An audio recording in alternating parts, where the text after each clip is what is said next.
एक किसान की कहानी। एक समय की बात है, भारत के एक छोटे से गांव में रामू नाम का एक मेहनती किसान रहता था।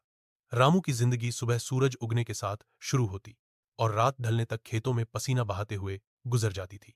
उसके पास ज्यादा जमीन नहीं थी, बस कुछ एकड़ पुश्तैनी जमीन थी, जिस पर वह अपने परिवार का पेट पालता था। रामू की पत्नी सीता भी उतनी ही कर्मठ थी। वह घर का काम संभालती, बच्चों का ध्यान रखती और अक्सर खेतों में रामू का हाथ भी बटाती थी।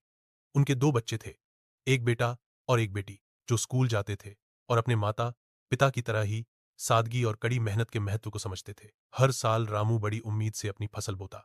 कभी अच्छी बारिश होती तो कभी सूखा पड़ जाता और कभी कभी बेमौसम बारिश या ओले उसकी सारी मेहनत पर पानी फेर देते।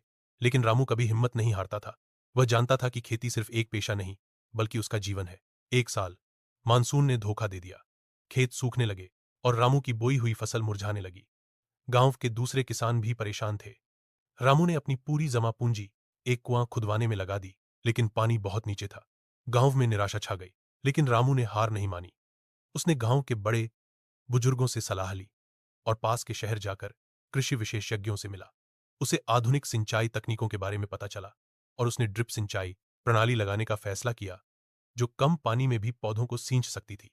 इसमें काफी खर्च आया, लेकिन गांव वालों ने मिलकर उसकी मदद की। रामू की मेहनत रंग लाई। जहां दूसरे किसानों के खेत सूखे पड़े थे, वहीं रामू के खेतों में हरियाली लौट आई। उसकी फसल लहलहा उठी। यह देखकर दूसरे किसान भी प्रेरित हुए और उन्होंने रामू से सलाह लेना शुरू किया। रामू ने खुशी खुशी सबको अपनी जानकारी और अनुभव साझा किए। उस साल रामू को बहुत अच्छी फसल मिली। उसने न केवल अपना कर्ज चुकाया, बल्कि अपने बच्चों के लिए अच्छी शिक्षा का इंतजाम भी किया। रामू की कहानी पूरे गांव में फैल गई। वह सिर्फ एक किसान नहीं, बल्कि दृढ़ संकल्प और कड़ी मेहनत का प्रतीक बन गया। रामू ने साबित कर दिया कि चुनौतियों के सामने झुकने के बजाय अगर हम धैर्य और बुद्धिमत्ता से काम लें, तो कोई भी मुश्किल पार की जा सकती है।